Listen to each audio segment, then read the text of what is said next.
ئازدان دەچینە سۆران لە منتیقەی سۆران پامنێرمان ئازاد مەرایی ڤیتێکی بۆ ئامادە کردوین لەسەر بەرهەمێنانی تەماتەیەکی جوانی خۆماڵی کە بەرهەمی دێن بە سێریکی ئەو ڤیتیە بکەین.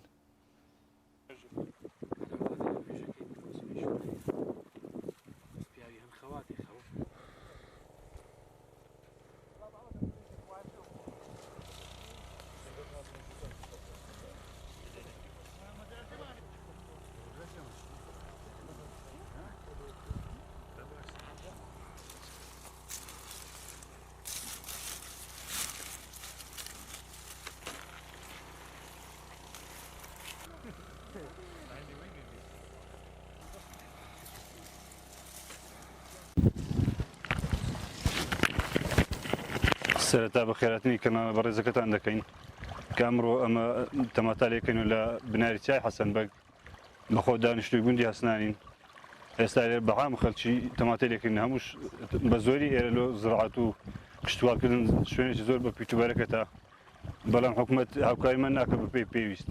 ئێستا تەماتە هەرزانە کیلۆی 300-400 داوا ئەگا حکوومەت سنوورەکان قەبات کە تەماتە داخلی کوردستان نەبی، تەماتە بڕە گرانە بی ئەو خەڵکە ئەو فەلاح بڕێک ئیسفادەی لێکە. بەڕووی چێمی و تۆ ئەو شتانە حکوومەتی چاوکاری ناکە. ڕێگاوبانیش بەڕاستی ڕێگاوبان ئێستا ئەو جادێ لە خوارێ دێتا دێتە ناو حەسەن بەجی. وەڵای جادە چتا برێن ئەوەندە ناخۆشە بەس چ بکەین ئیدی ئێرەش شوێنێکی باشە لە فەلاحەتی وە خەڵکی هەسنانیش بەعام لێرە تەماتاکەن.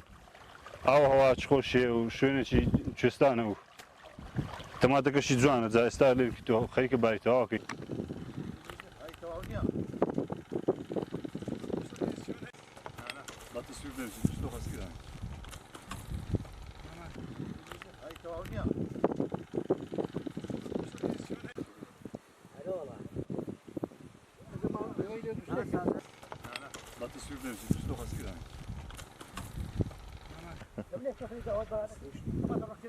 ئێمە یەکەم بەرهەمە لێ دەکەینەوە، هەرچەندە حەسەن بەگ زیاتر لە بەرهەمە جارێک خاوین دەکەیتەوە بۆ جاری دومیش کەمەکەمێنێ بۆ ئەوەی جاری دومیش لێ بکەیتەوە گەنە هەر بەرهەمەک پاشماوەیەکی تریش دەبێتەوەی سەرماکەوە دەکات تەماتەکان سربردی بنەکە زوو لێ نەکەنەوە.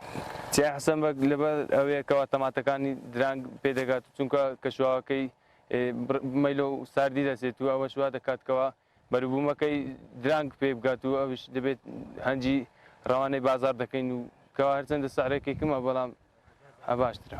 جیلۆی ئێستا لە بازاردا 500 و 400 و تا 600.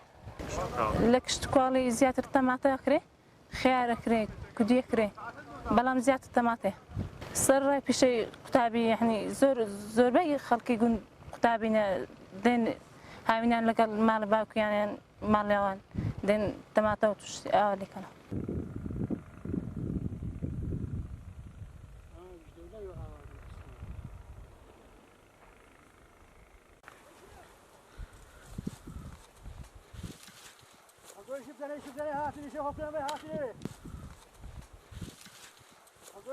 شوف هاتني